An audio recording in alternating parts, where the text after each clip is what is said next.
Hello friends, good evening. और उम्मीद करते हैं आप सब लोग अच्छे होंगे, स्वस्थ होंगे और अपनी पढ़ाई को अच्छे से कर रहे होंगे।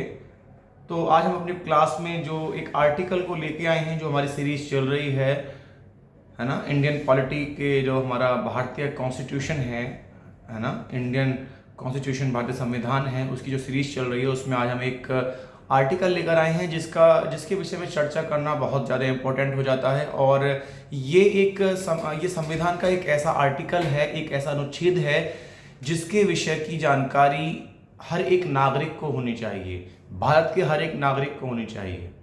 ठीक है, तो जैसा कि आप सभी को पता है कि हमने अपनी पिछली क्लास में अनुच्छेद 1, अनुच्छेद 2, अनुच्छेद 3 और अनुच्छेद 4 को अच्छे से हमने कवर कर लिया था, जिसमें हमने भारत अर्थात इंडिया राज्यों का संघ होगा, दूसरे में हमने नए राज्यों का स्थापना और प्रवेश के बारे में हमने चर्चा की थी, तीसरे में हमने कि किसी भी राज्य क्षेत्र की सीमा को घटाया बढ़ाया जा सकता है, अर्जित कर सकते हैं, उनके नामों में परिवर्तन कर सकते हैं, है ना। अनुच्छेद 4 में हमने 368 के बारे में भी पढ़ा था हमने, है ना। अनुच्छेद 4 में हमने अनुसूची 1, अनुसूची 2 के बारे में पढ़ा था, अनुसूची 4 के बारे में पढ़ा था, है ना। उसमें हमने ये देखा था कि किस तरीके से हम 2 और 3 जो हमारा अनुच्छेद है उसमें हम कैसे संशोधन कर सकते हैं सिंपल मेजोरिटी के द्वारा।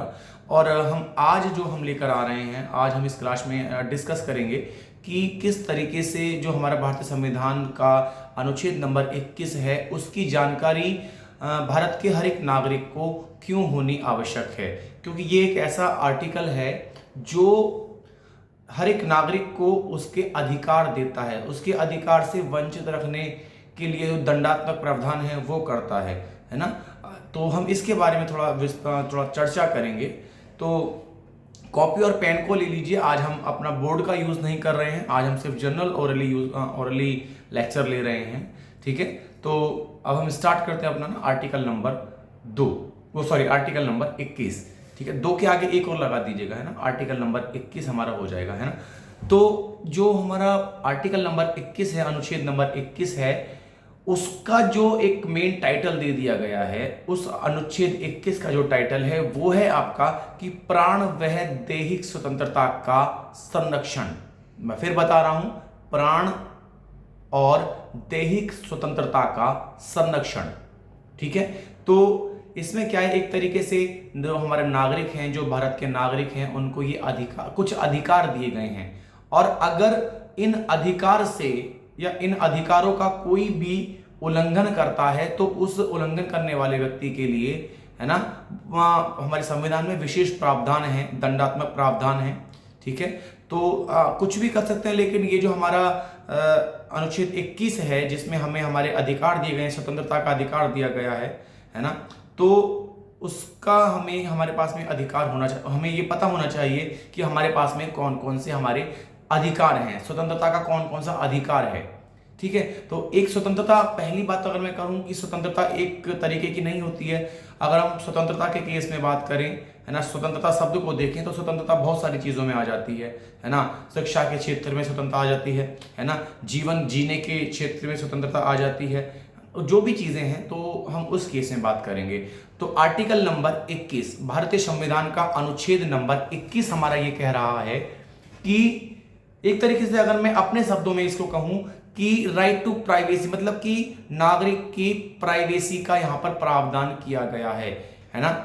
तो और कौन कौन से हमारे हमको जो नागरिक है भारत का, उसको कौन कौन सी स्वतंत्रताएं दी गई हैं, है ना, तो जिसका कोई भी व्यक्ति, भारत का व्यक्ति किसी व्यक्ति की स्वतंत्रता को नहीं छीन सकता है, ऐसे कौन कौन सी चीजें हैं आर्टिकल नंबर 21 के तहत, तो वो मैं बताने जा रहा हूं। तो पहला तो है हमारा राइट टू प्राइवेसी। याद रखिएगा, इंग्लिश में वर्ड है राइट टू प्राइवेसी और इसको हिंदी में बोलते हैं एकात्मकता का अधिकार, है ना, एकात्मकता का अधिकार। जैसे आप लोगों ने सुना होगा, प्राइवेसी वर्ड बहुत जगह यूज होता है ना, कि आजकल जो सोशल मीडिया पे ज्यादातर प्राइवेसी वर्ड यूज करते हैं हम लोग, तो वही है ना, एकात्मकता का अधिकार हमारा आर्टिकल नंबर 21 के तहत हमें मिल जाता है। दूसरा जो हमारा अधिकार है राइट टू लाइफ, है ना, राइट टू लाइफ, सबको पता है, जीवन का अधिकार, हमारा जीवन कैसा होना चाहिए, कैसा नहीं होना चाहिए, है ना, या मैं अपने जीवन में क्या कर रहा हूं, तो वो क्या नाम है, उसका हमें अधिकार मिल जाता है, जीने का अधिकार हमें मिल जाता है। ऐसा नहीं है कोई भी व्यक्ति आएगा और किसी ने आपको शूट कर दिया है ना, किसी ने आपका सरेआम मर्डर कर दिया तो क्या नाम है, उसको कोई दंडात्मक प्रावधान नहीं है उसके लिए। तो हर एक नागरिक को जीने का अधिकार है, स्वतंत्रता के साथ में जीने का स्वतंत्र अधिकार है। ठीक है। तीसरा जो हमारा अधिकार होगा, right to freedom. Right to freedom का मतलब है स्वतंत्रता का अधिकार, है ना। पहला था हमारा राइट टू प्राइवेसी, दूसरा था हमारा राइट टू द लाइफ, है ना, और तीसरा है हमारा राइट टू द फ्रीडम, है ना। एकात्मकता का अधिकार, जीवन का अधिकार, और हमारा जो अंतिम है हमारा फ्रीडम, स्वतंत्रता का अधिकार। जो हमें एक चौथा और अधिकार दिया है आर्टिकल नंबर 21 ने, उसका नाम है राइट टू एजुकेशन, जो आजकल हमारे भारत में बहुत ज्यादा इंपॉर्टेंट है। राइट टू एजुकेशन मतलब कि शिक्षा का अधिकार। शिक्षा से हमें कोई भी वंचित नहीं कर सकता है, याद रखिएगा। ठीक है। अगर कोई हमें वंचित करता है तो उसके लिए विशेष दंडात्मक प्रावधान होंगे, उसके लिए अलग अलग नियम हैं, जो कानून है वो है। तो याद रखिएगा, शिक्षा का अधिकार सभी के लिए है, चाहे वो किसी भी जाति वर्ग का हो, चाहे वो किसी भी समुदाय का हो, किसी भी स्टेट का हो, है ना, चाहे वो गरीब है, अमीर है, किसी भी कैटेगरी का व्यक्ति है, सबको शिक्षा का समान अधिकार दिया गया है। ठीक है। एक हमारा है राइट टू मैरी। तो राइट टू मैरी का मतलब है कि विवाह का अधिकार हमें स्वयं, मतलब अगर मैं एक नागरिक की बात करूं तो ये अधिकार है कि मुझे अपना विवाह कहां करना चाहिए। और जैसे कि अगर आप देखेंगे आजकल शिक्षा का अधिकार और विवाह का अधिकार, ये दो बड़े एक क्रिटिकल मुद्दे हैं हमारे भारत में, हमारे हर राज्य में लगभग। तो जैसे कि अगर मैं बात करूं, विवाह की बात करूं, तो आजकल क्या है, आजकल बहुत सारी मैरिज हो रही हैं, लेकिन उनमें क्या है, लड़का और लड़की की जो पसंद है वो आपस में मैच नहीं करती। हो सकता है लड़का लड़की को पसंद ना करे, लड़की लड़के को पसंद ना करे। इस केस में क्या है, अगर हम जबरदस्ती उनका विवाह करा देते हैं इस आर्टिकल के खिलाफ जाके, तो क्या होगा, वो आगे बहुत सारी दिक्कतों का सामना करना पड़ सकता है, बहुत सारे नुकसान हमें झेलने पड़ सकते हैं, है ना। तो ये क्या है, ये एक नागरिक का अपना एक अधिकार है कि राइट टू द मैरी, मतलब विवाह की उसको स्वतंत्रता है, वो खुद अपना वर या खुद अपनी वधु को मतलब लड़की जिससे उसको शादी करनी है, लड़का जिससे उसको शादी करनी है, उसका स्वयं चयन कर सकता है। ठीक है। और जो हमारा एजुकेशन का है, शिक्षा, बड़ा अजीब, बड़ा वो लगता है आज के समय में कि लोग क्या करते हैं, लोग छोटे छोटे बच्चों को क्या नाम है काम पे लगा देते हैं। अभी उनकी उम्र नहीं है कार्य करने की, अभी उनका बचपन ढंग से गुजरा नहीं है, अभी उनके बचपन की शुरुआत हुई है, परंतु क्या करते हैं लोग, चंद पैसों के लिए क्या करते हैं, उनको कार्य पे लगा देते हैं, उनको काम पे लगा देते हैं, बोझा ढोने पे लगा देते हैं।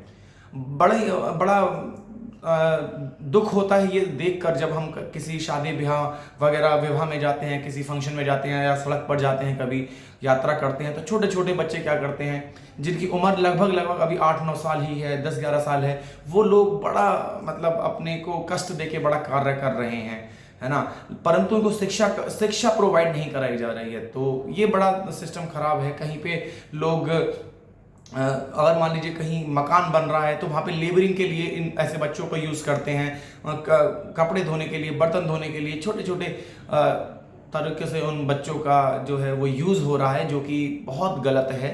तो शिक्षा का अधिकार और विवाह का अधिकार बहुत ज़्यादा इंपॉर्टेंट हो जाता है भारत के जो हमारी स्थिति है उसको देखते हुए।